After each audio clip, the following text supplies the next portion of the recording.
Okay. At the ashram,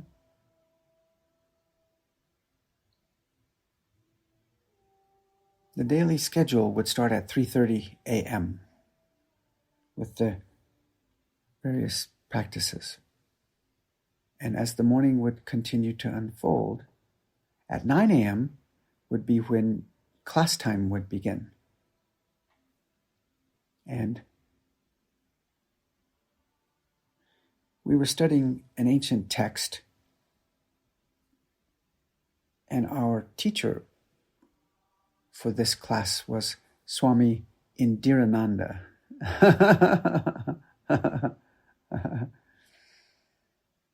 We used to all say that she was such a dear, dear being. Swami Indirananda. And she would always be, there some amount of time before the 9 a.m. class time start. And we would have conversation and explore, and everyone would arrive, and we would begin our class time at 9 a.m.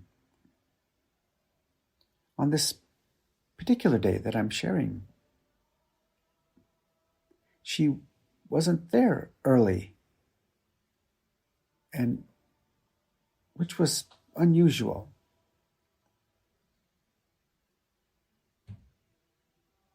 As time continued to unfold, it was now after 9 a.m. and still no Swami Indirananda. And now it's 10 minutes after 9 and 15 minutes after 9 and still no Swami Indirananda, which was so unusual. Then suddenly, out in the hallway, we can hear somebody running as fast as they can run. You can hear the impact of their feet on the ground as they're running very fast down the hallway. And we look over to the right, the entryway door, and she comes barreling in at a very fast pace. Her clothing is all twisted around, her hair is all disheveled, and she looks at us in just such a wonderful state of wild-eyed wonder and says to all of us, "Grumpy Shiva is here today."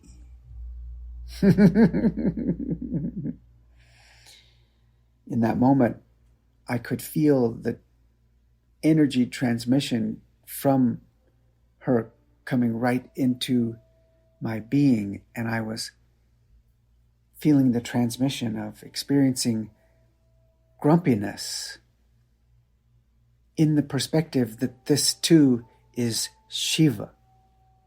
Absolute source essence that we are is now getting to experience the majesty of grumpiness, not captured in it and lost in it, and yet fully experiencing it deliciously.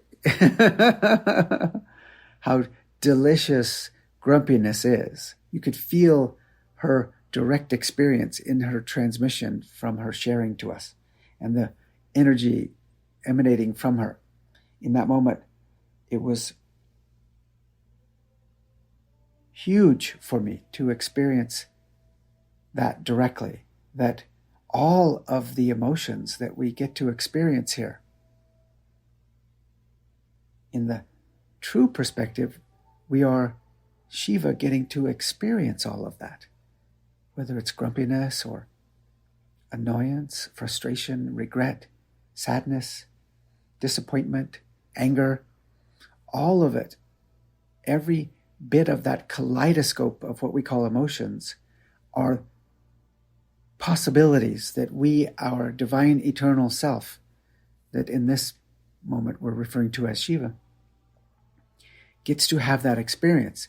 Now, at first when we're in those types of experiences, earlier on in our journey, we're just captured in it and completely lost in it and suffering in it and identified as it. As we continue in our practices and in our unfolding, evermore waking up to this divine play while in the play, we then begin to start experiencing all of the possibilities of the human experience from the perspective that we are the eternal one, the absolute divinity, getting to experience all that comes with our humanness. And we realize that our humanness is also our divinity. There's no separation.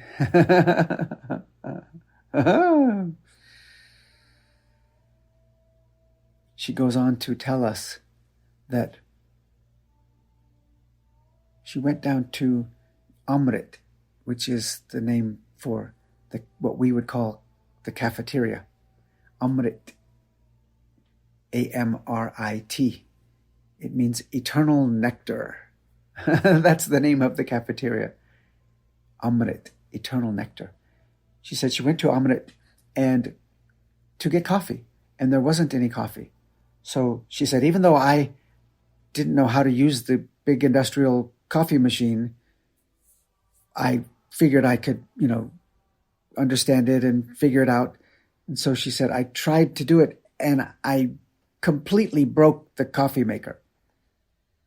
And I started to experience this grumpiness rising up within me. And luckily, I was able to experience it from the perspective that the divine essence, the eternal essence, this unique expression of absolute source that I am, is now getting to experience the juiciness, the wildness of grumpiness without being captured in it, without being overtaken by it, fully in it and available to the wildness of it from a much more playful, larger perspective. And she said, as soon as I realized that, I ran as fast as I could to bring you all the good news. Grumpy Shiva is here today. Oh, yes. And she smiled at us and she said to us, and for those of you who are coffee drinkers, tomorrow you too will be invited into this experience because I have broken the coffee machine so thoroughly there will be no coffee. The invitation of this has stayed with me ever since, moment to moment to moment, letting there be this lovely possibility of experiencing the full range of human emotions, and instead of being captured in them, lost in them, suffering in them, being able to directly experience them as a wonderful temporary wave of the infinite ocean of consciousness. Oh, yes. Wow. Grumpy Shiva is here today.